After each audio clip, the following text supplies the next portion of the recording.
좀 길죠. 그리고 반복이 되게 많죠. 똑같은 말을 이렇게까지 해야 돼? 라는 생각이 좀 들 수도 있습니다. 그런 그 히브리 문학의 특징이라고 생각하시면 됩니다. 한마디로 다음은 다 똑같아 이렇게 하지 않습니다. 똑같이 반복해서 뭐만 바꿔요? 지파만 바꿔요. 이름만 바꿔요. 이런 식으로 반복이 됩니다. 제목을 신의 산 공동체 준비, 또 다른 말로 하나님 나라 백성 공동체 준비, 이렇게 바꿀 수 있을 겁니다. 이전에는 뭐였어요? 오합지졸. 오합지졸은 군대에 나갈 수 있어요? 힘들어요. 다 망해요. 그렇기 때문에 모인 사람들은 어쩔 수 없이 다 오합지졸을 모았어요. 그런데 어떻게 그 다음에 훈련을 시켜야 되는 거잖아요. 그 훈련 과정이라고 보시면 됩니다.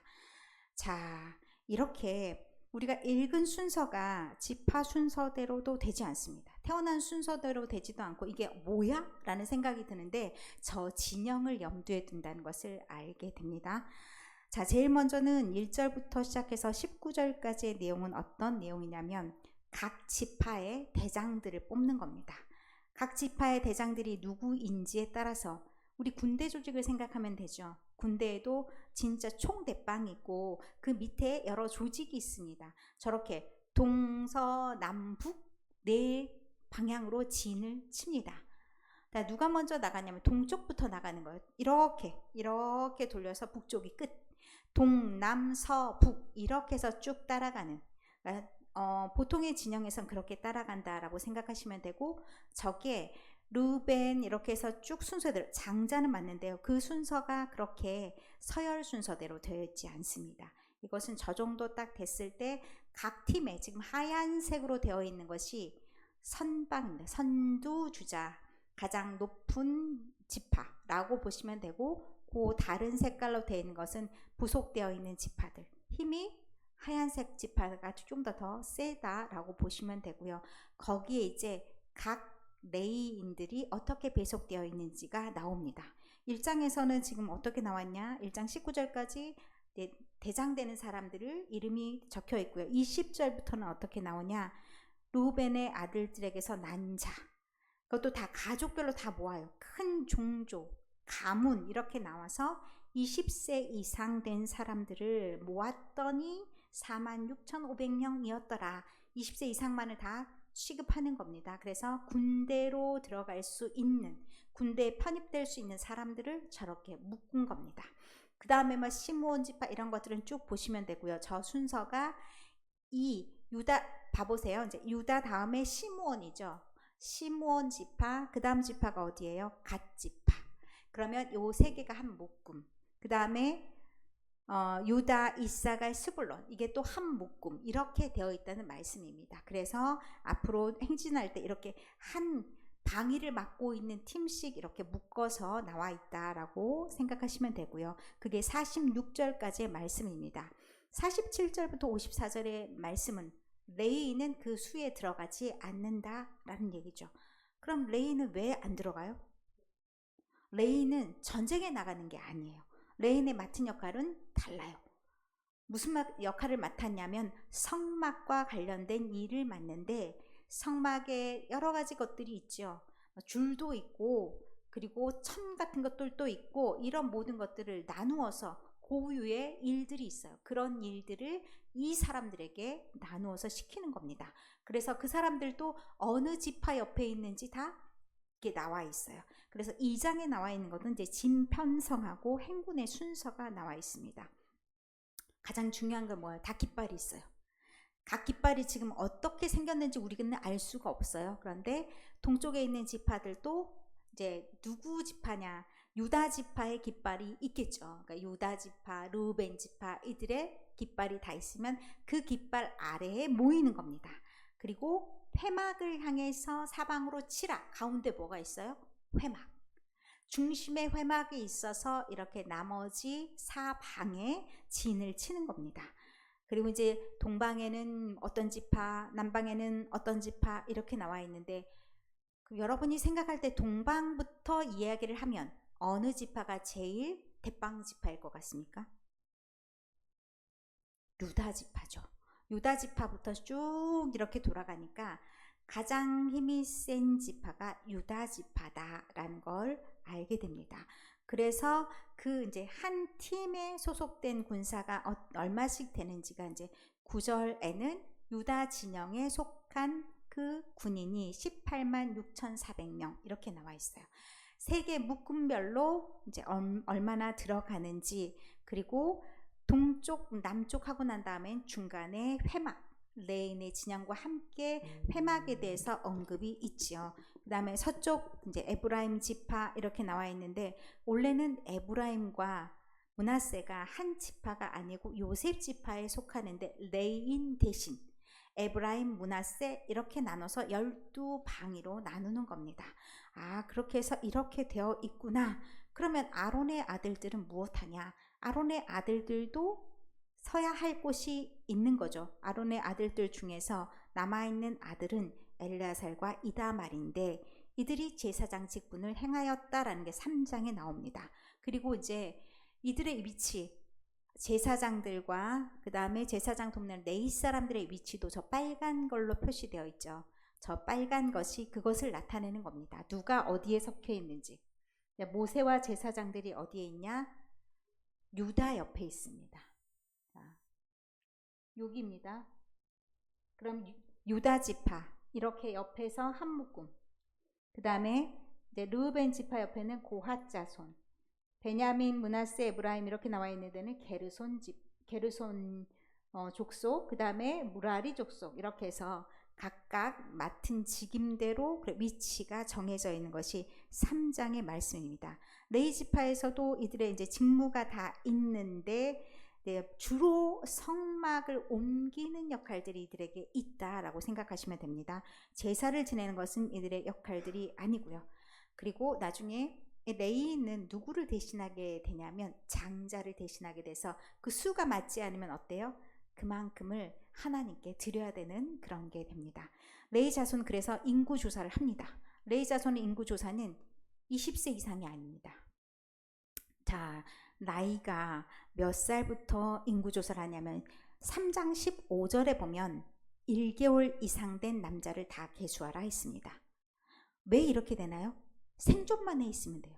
인구수만 따지면 돼요. 그들이 일을 맡는 것이 아니라 이 사람 대비 나머지 장자들 숫자와 맞냐 안 맞냐 이것을 치는 거죠. 그래서 이 1개월 이상 된 아이들을 다 파악해서 부족한 것은 어떻게 하냐?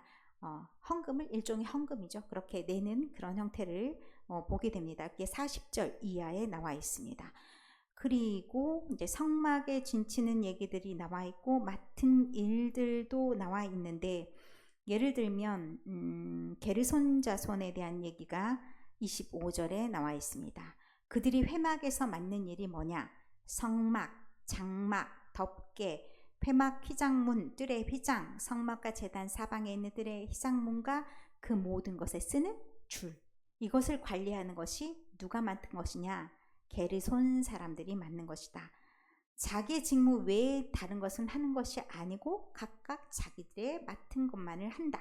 이런 내용들이 쭉 대신하고요. 40절 이하에 보면 속전을 낸다는 얘기가 나와 있어요. 제가 레위는 1개월 이상, 나머지 장자들과 수를 비교해서 부족한 것만큼, 레인의 수가 부족했어요. 부족한 것만큼 어떻게 하냐? 속전을 내서 그것을 누구에게 주냐? 아론과 그의 아들들에게 준다라는 것이 3장 나머지 부분이에요. 그리고 이제 4절 이하부터는 다시 조금 세부적인 부분들을 얘기하는 거라 굳이 얘기하진 않겠습니다. 근데 나이가 어떤 나이부터 시작하냐? 30세부터 50세까지. 이 회막 일을 짊어지는 거잖아요. 그래서 연령을 조금 더 높이는데 나이가 좀 더 어린 20세면 힘이 더 셀 것 같지 않습니까? 네, 힘만 가지고 되는 것이 아니라 조금은 더 경건해야 돼. 너무 날뛰는 나이 말고 약간 더 성숙한 나이, 30에서 50세까지만 일을 하도록 하는 그런 일들을 보게 됩니다. 이거는 쭉 한번 읽어보시고요. 그래서 레위 자손 인구 조사까지가 4장에 나온 얘기고, 5장 6장의 말씀은 좀 부수적인 내용이 나와요. 부정한 사람이 있었어요. 그럼 부정한 사람으로 인해서 그 진영이 더럽혀짐을 받게 되는 거잖아요. 그러면 그때는 어떻게 해야 되는지, 그러니까 진영 정결에 대한 내용들이 5장 전체적인 내용이다 생각하시면 됩니다. 그러면 잘못했을 때 어떻게 이제 아예 축출되냐? 그렇지 않다. 죄에 대한 대가를 치르면 된다. 그렇게 해서 속건제와 비슷한 그런 내용들로 가게 됩니다. 사람이 잘못했을 때 하나님께 제물 드리는 걸로 끝나는 것이 아니라 그 사람에게, 그 다음에 그 사람이 이미 죽었거나 아니면 없어요. 그러면 그 사람을 대신해서 가장 가까운 사람에게 그만큼을 돌려주는 건데 5분의 1 배상, 원래보다 플러스 5분의 1을 해준다라고 생각하시면 됩니다. 그리고 11절부터 이제 아내의 간통을 밝히는 절차가 있습니다. 이제 간통죄에 해당되는 건데, 이게 이제 고대에는 남자는 죄가 없고 여자에게만 적용되는 그런 내용입니다. 그럴 때 다른 사람 다 앞에서 이런 절차를 거치는 그런 내용들이 나오는데, 이건 한번 쭉 보시면 될 것 같고요. 6장에는 나시린법이 있습니다. 나시린이 어떤 것인지는 아시죠? 우리가 알고 있는 건 나시린, 평생 나시린으로서 누가 기억나시나요? 누가 나시린으로 기억나시나요? 삼손. 뭘 안 했어요? 머리를 길었어요. 그래서 삭도를 대면 힘이 없어져요. 이런 거 기억나시죠? 그리고 독주를 마시면 안 돼. 근데 삼손은 안 그랬어요. 그걸 잘 지키지 않았어요. 그러니까 평생 처음부터 끝까지 나시리는 사람도 있고 일정 기간만 나시리는 사람도 있어요. 그래서 언제부터 언제까지 내가 하나님께 그때 딱 결심하고 작정하고 이때 나시린으로 살겠습니다. 그러면 그것이 다 끝날 때는 어떻게 하면 돼요? 원래로 돌아가는 거예요. 그러니까 대부분의 사람들은 이렇게 마치 우리가 뭐 하는 거하고 같냐? 서원하는 거랑 똑같아요. 그래서 그 기간이 끝나면 그냥 평상시로 돌아가는 그런 건데, 이때는 굉장히 잘 이런 것들을 잘 지키고 그렇게 해야 된다. 끝날 때도 정확하게 끝난 것을 마무리 잘하고 제물을 드리고 이렇게 절차들을 잘 해야 된다는 얘기입니다. 그래서 나시린으로서 자기의 몸을 구별하는 것들도 필요하고 끝날 때도 정확하게 규칙을 지키는 것도 필요하고, 그리고 6장 22절에 나와 있는 것, 27절까지 나와 있는 것, 제사장의 축복이 나와 있습니다. 이게 굉장히 독특하게 나와 있어요. 마치 하나님이 해가 반짝반짝 빛나는 것처럼 눈을 향하여 드사 그 사람에게 복을 주시는데 빛을 비춰주신다라는 말씀으로 보통 이제 얘기를 하고 있습니다. 이 축복을 모든 사람에게 주고, 그 다음에 이제 7장 이하에는 어떤 내용이 들어갔냐면 감독들, 아까 1장에 보니까 감독들을 다 세웠어요. 그 감독들은 감독들대로 삶의 모범이 되어야 됩니다. 그래서 하나님이 이들에게 모범을 보일 수 있는 한 가지를 보여주셨어요. 뭐라고 했냐면 헌물을 드리라고. 물론 이제 그 헌물이 사실은 쉽지 않을 수 있는데 이들이 다 순종했나 봐요. 각 지파, 첫째 날은 누가? 유다 지파 암미나답의 아들 나손이란 사람이 헌물을 드렸는데 헌물이 어마어마해요. 성소 세겔로 130세겔 무게의 음반 하나, 70세겔 무게의 음발이 하나, 2그릇에 소재물로 기름 섞은 고운 가루, 이렇게 쭉 나와 있어요. 이게 또 반복돼요. 이사가 지파, 스불론 지파, 루벤 지파 각 자손별로 거기 지휘관들이 다 하나님께 성물을 드렸다. 이게 8장 89절, 7장 89절까지의 내용이에요. 그리고 이런 걸 다 봉헌하고 그 다음에 여호와의 목소리가 들렸어. 이게 하나님께서 이 모든 것들을 받으시고 좋아하셨다라는 의미였겠죠. 그 다음 8장은 매일 해야 되는 것들이 등잔인데 등잔을 어떻게 차려놓아야 될지를 보여주시는 겁니다. 그리고 8장 5절부터는 레인을 하나님께 바치는 의식이 있습니다.